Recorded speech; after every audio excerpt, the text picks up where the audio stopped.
मैं विवेक सिरोही और मैं आज आपको अपने इस डॉग के बारे में कुछ बताना चाहता हूँ। ये मेरा डॉग है, इसका नाम टाइसन है और इसकी ब्रीड है बॉक्सर।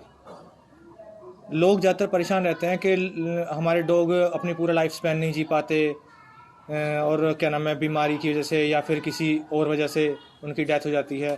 तो मेरे इस डॉग की एज आज 11 ईयर्स प्लस है। ठीक है, तो मैं बताना चाहता हूँ कि जब से मैं इसको लाया था और आज तक क्या क्या मुझे फेस करना पड़ा और किस चीज़ का मुझे ध्यान रखना पड़ा इसके बारे में, और आज भी ये बिल्कुल फिट है।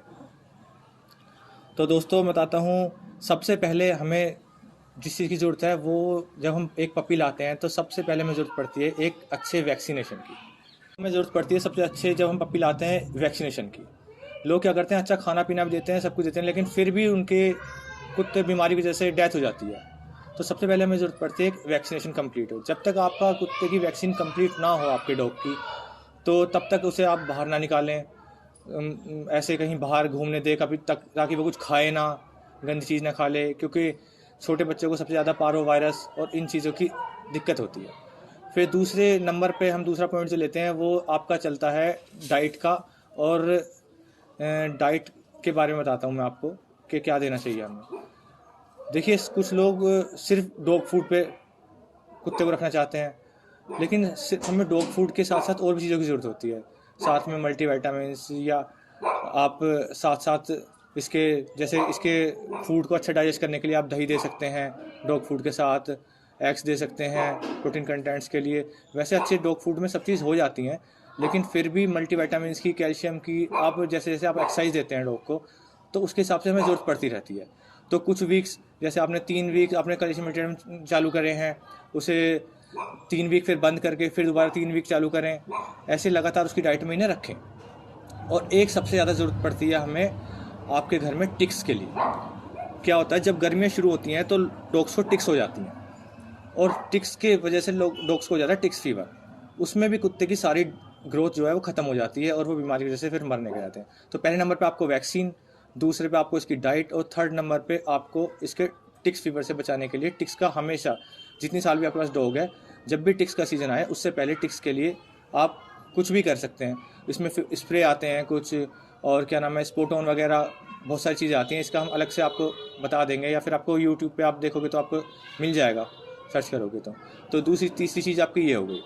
फिर जैसे आप क्या करते हैं, जब तक 3 महीने का आपका डॉग ना हो, वैक्सीनेशन आपकी कंप्लीट ना हो, उससे पहले आपको डॉग्स को जैसा वो रहता है उसे रहने दें, कोई दिक्कत नहीं है। आपको एक्सरसाइज की जरूरत पड़ती है 3 महीने के बाद, क्योंकि उससे पहले आप अगर एक्सरसाइज देंगे डॉग्स को तो उसके बोन्स पे ज़्यादा इफेक्ट पड़ता है। उससे पहले उसे एक्सरसाइज देने की कोई ज़रूरत नहीं पड़ती डॉग को। फिर 3 महीने के बाद उसका हम धीरे धीरे वर्कआउट चालू करते हैं उसकी नीड के हिसाब से। आप एक्स्ट्रा वर्कआउट कराएंगे डॉग को तो वो भी सही नहीं है। आप अपने डॉग को समझें और देखें कि उसे कितनी ज़रूरत है। मान लीजिए आपने ज़्यादा उसे वर्कआउट कराया तो वो थक गया है, खाना नहीं खा रहा, तो अगर आपने 2 दिन कराया है, फिर आपको 2 दिन का रेस्ट दे दें उसे, उसके बाद उसे दोबारा फिर एक्सरसाइज पर लाएँ। तो लगातार इस चीज़ की आपको ज़रूरत पड़ती है। तो इसमें मैं आपको एक बात और बताना चाहता हूँ, मैं कोई ब्रीडर नहीं हूँ, मैं सिर्फ एक डॉग लवर हूँ, और मेरे पास 2 डॉग्स हैं। मेरे दूसरे डॉग की एज भी काफ़ी हो चुकी है, वो भी 7-8 ईयर प्लस हो चुका है। और इसमें भी बड़ा फ़र्क आ जाता है, एक कैनल के ब्रीडर के डॉग होने में और एक फैमिली डॉग होने में बड़ा फ़र्क आ जाता है। देखिए, सबसे जो ज़रूरी चीज़ है वो होती है आज़ादी। वो पुरानी एक कहावत है, कहते हैं कि गुलामी के घी से सूखी रोटी भी अच्छी होती है आज़ादी की। तो ये मेरे डॉग हैं, ये अपनी मर्ज़ी से जहाँ इनका मन करता है वहाँ बैठते हैं। इनको गर्मी लगती है, ये एसी में अंदर जाके बैठ जाते हैं, इनको ठंड लगती है बाहर आ जाते हैं। अब कैनल में डॉग होता है तो वो ऐसा नहीं कर पाता। हम उसके ब्रीडर लोग उस अपनी मर्ज़ी से चला एक टेम्परेचर मेंटेन करते हैं, वो अपने हिसाब से करते हैं, क्योंकि उनके पास डॉग बहुत सारे होते हैं, वो ऐसा नहीं कर सकते। लेकिन अगर आप एक फैमिली में डॉग पालते हैं तो उसका लाइफ स्पैन ज़्यादा अच्छा होता है एक कैनल के हिसाब से। तो इन्हें अपनी मर्ज़ी से रहने दें, जहाँ इनका मन करे वहाँ बैठ रहा है। जहाँ इसका मेरे पास ही आज 12 ईयर्स का मेरा डॉग हो गया है लगभग। मेरे घर में ना कोई चैन है, ना कोई, बस लीज़ है मेरे घर में घुमाने के लिए, ना मैं कोई चैन रखता हूँ, ना ये मेरे कभी बनते हैं डॉग। तो इस चीज़ का बड़ा फ़र्क पड़ता है कि लंबे समय लाइफ जीने के लिए, जब डॉग खुश होगा तो अपना अच्छे से खाना खाएगा, सब चीज़ रखेगा अपनी। चीज़ मैं आपको डाइट के बारे में जो बता रहा था वो ये है कि मैं मेनली डॉग फूड पे ही रखता हूँ। लेकिन डॉग फूड के साथ जैसे हम क्या करते हैं, हम लोग अपनी डाइट ले लेते हैं, हम सिर्फ रोटी खाते हैं, लेकिन रोटी हमारा मेन फूड रोटी का है, तो हम उसके साथ हमें न्यूट्रिएंट्स कैसे मिलते हैं, हम रोटी के साथ कभी सब्जी लेते हैं, कभी दाल लेते हैं, कभी कुछ लेते हैं। तो डॉग फूड को मैं एज अ रोटी की तरह इन्हें दोनों टाइम देता हूँ। अच्छा कोई भी डॉग फूड लें, उसके साथ में जैसे हम सब्जी खाते हैं उसकी तरह बाकी चीज़ें मैं इसकी चेंज कर देता हूँ एज अ कोई जैसे इसकी रिक्वायर होती है। जैसे मैं शाम को अंडे देता हूँ, और सुबह डॉग फूड दिया तो मैंने दही में डॉग फूड दे दिया, ताकि इसका पेट भी अच्छा रहे, इसे और भी अच्छी चीज़ मिल जाए, है ना। और या फिर कभी चेंज करने के लिए, क्यों अगर हम एक ही तरह का डॉग फूड देते हैं तो कुत्ते का मन भर जाता है और फिर वो छोड़ देता है खाना, कभी खाता है कभी नहीं खाता। तो इसलिए हमें चेंज भी करना पड़ता है, उसके रिक्वायरमेंट भी है इस चीज़ की। तो सुबह को मैं ज़्यादातर दही में देना पसंद करता हूँ, उससे इसका पेट भी सही रहता है। और शाम को मेनली अंडे देता हूँ मैं। अंडे में ये नहीं है गर्मी या सर्दी, कुछ नहीं है ऐसा। मैं 12 मंथ्स लगातार अंडे देता हूँ शाम को, और सुबह को दही देता हूँ। और दोपहर में मैं इन्हें कुछ भी हल्का, जैसे मट्ठा दे दिया, मतलब खाना तो 2 ही बार देता हूँ। बचपन में जब ये छोटा था तो 3 या 4 बार शुरू किया था, लेकिन जैसे डॉग क्या नाम है अपना बड़ा हो जाता है तो फिर 2 ही डाइट बनती हैं। तो 2 डाइट में से पूरी देता हूँ खाने के डॉग फूड के साथ, दही में या उसमें अंडे में। और दोपहर में इसे लाइट कुछ भी पीने के लिए, मान लीजिए हमने मट्ठा दे दिया या कुछ भी अपने हिसाब से दे देते हैं दोपहर में। तो ये डाइट का हिसाब है। और कैल्शियम मल्टीविटामिन के बारे में मैंने आपको इसका बता ही दिया कि हम कैल्शियम मल्टीविटामिन हमेशा चालू रखते हैं। और जैसे अब इसकी एज हो गई है तो अब हम बंद नहीं करते। अब जैसे इसकी एज हो गई है तो हम इसको जॉइंट्स के लिए पैड जॉइंट्स वगैरह या ग्लूकोसामाइन की कोई भी टैबलेट्स वगैरह अपने हिसाब से जो भी हमें सही लगता है वो हम मेंटेन रखते हैं। जब शेड्स का सीज़न आता है तो फिर इसके कोट के लिए हमें देना होता है ओमेगा 6, ओमेगा 3, ओमेगा 9, अपने हिसाब से जो भी आपको सही लगे। मैं किसी मेन सप्लीमेंट के बारे में नहीं बताऊंगा, लेकिन जो भी आपको सही लगे जिसमें ये चीज़ हो, फैटी एसिड्स वगैरह, वो आप इनकी डाइट में ऐड कर सकते हैं। तो यही है दोस्तों, इसे मेन और एक्सरसाइज का प्रॉपर इसे वॉक जरूरी है। अभी 11-12 साल का हो गया है, लेकिन फिर भी इसकी मैं रोज़ वॉक नहीं कराता हूँ, लेकिन एक दिन छोड़ के एक दिन वॉक, और कभी फ्रेश लगता है तो 2 दिन लगातार करा के फिर एक दिन का रेस्ट दे देता हूँ। लेकिन ये अभी बिल्कुल फिट है और बिल्कुल अच्छा है। खाने पीने में से कोई दिक्कत नहीं है, घूमने फिरने में से कोई दिक्कत नहीं है, किसी भी तरीके से कोई दिक्कत नहीं है। तो दोस्तों यही है, ये इतनी एज में भी अभी तक बिल्कुल फिट है। मैं आपको दिखाता हूँ, आज भी इसे कोई दिक्कत नहीं है। टाइसन देखो, चलो,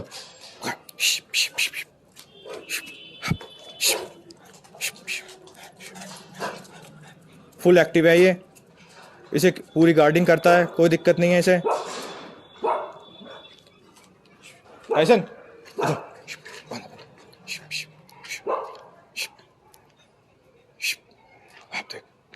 बंदर को बंदर देख कहाँ है।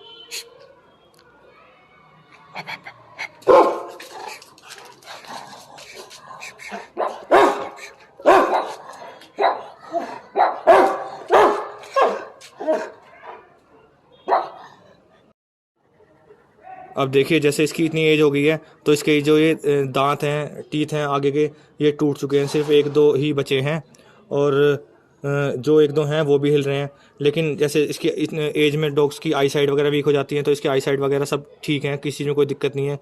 सिर्फ दांतों में दिक्कत है, वो भी इस ब्रीड में जो जिनके फेस इतने बड़े होते हैं तो उन्हें के दांत अच्छे से साफ़ नहीं हो पाते, तो इसीलिए ये दिक्कत होती है इन ब्रीड्स में। बाकी कोई दिक्कत नहीं है, फिट है, फाइन है। तो दोस्तों यही था मेरा एक्सपीरियंस। बाकी मैं आपको इसके बारे में बताऊं, जो मेन चीज़ें मुझे आज तक इसकी 11 से 12 साल के लाइफ स्पैन के अंदर जो मुझे ज़रूरत लगती है वो क्या है, वो बस यही है कि आप हर साल टाइम टू टाइम वैक्सीनेशन को लेट ना होने दें। क्योंकि ज़्यादातर कुत्ते जो मरते हैं वो बीमारी की वजह से मरते हैं, पार्वो वायरस, डिस्टेम्पर वगैरह की वजह से मरते हैं। तो कभी भी इनकी वैक्सीन लेट ना होने दें, पहले से पहले अपनी वैक्सीन कराएँ।